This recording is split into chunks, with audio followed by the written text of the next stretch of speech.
Итак, автор, рахималлаху та'аля, начинает свою книгу со слов «Бисмиллахи рахмани рахим».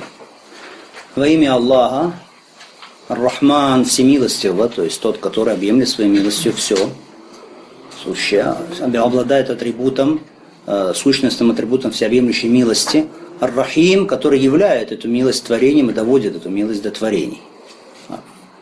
Бисмиллахи рахмани рахим, во имя Аллаха. Аллах — это имя Всевышнего Создателя, которое означает тот единственный, кому можно поклоняться.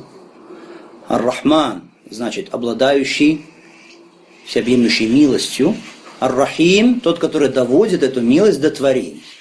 То есть эта милость, Аллах Субхану ва Тааля, она притворяется, проявляется, да, тем, что Аллах Субхану ва Тааля милует творение, дает им милости. Почему автор, рахмаллаху та'аля, начал вот с этих вот слов, с этой формулы «Бисмилляхи рахмани рахим»? Почему начал свою книгу, свой труд с этих слов? На это есть несколько причин. Мы упомянем с вами 4 причины. Аллаху та'аля алям.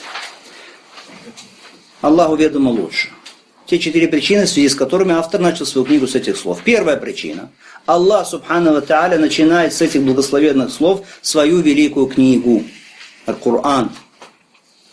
Вторая причина. Пророк, алейхиссалату вассалам, он, когда писал письма, какие-то послания, начинал с этих слов. Таким образом, мы следуем примеру пророка, алейхиссалату вассалам.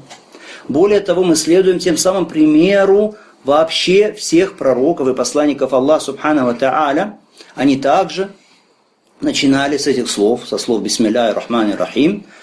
Достаточно нам прочесть сура Намл, и мы увидим, что когда Сулейман, алейхиссалам, написал письмо царице Саба, царице Савской, она получила его, что она сказала, как сказано в Коране: «Иннаху мин Сулейман, ва иннаху бисмилляхи рахмани рахим».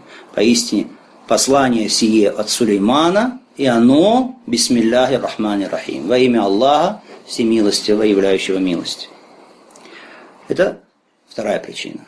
Третья причина. Мы делаем это, или автор, вернее, сделал это, начал с этой формулы, следуя примеру ученых, которые были до него, то есть ученых-предшественников. Они также начинали свои труды со слов «Бисмилляхи рахмани рахим». Четвертая причина.